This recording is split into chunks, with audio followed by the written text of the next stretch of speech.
Hi అండి, welcome back to our channel. నేనైతే గుమ్మానికి కలబంద కడదామని చెప్పేసి అయితే వీడియో చేస్తున్నా అండి. ఈరోజు మంగళవారం అని చెప్పేసి అయితే కలబంద కట్టాలనుకుంటున్నా. మంగళవారం అయినా కట్టవచ్చు, లేకపోతే అమావాస్య రోజు అయినా కట్టవచ్చు. అమావాస్య రోజు కడితే చాలా మంచిదండి. అమావాస్య రోజు పొద్దున్నే పూజ చేసుకొని పూజ గదిలో ఉంచుకొని సాయంత్రం కాలానికి కట్టేస్తే చాలా మంచిది. కానీ నాకు కుదరలేదని చెప్పేసి నేనైతే మంగళవారం కట్టేస్తున్నాను.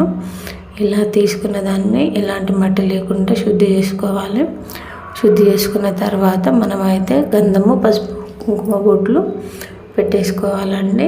ఇలా పెట్టుకొని ధూపాన్ని అయితే ఖచ్చితంగా వేయాలండి.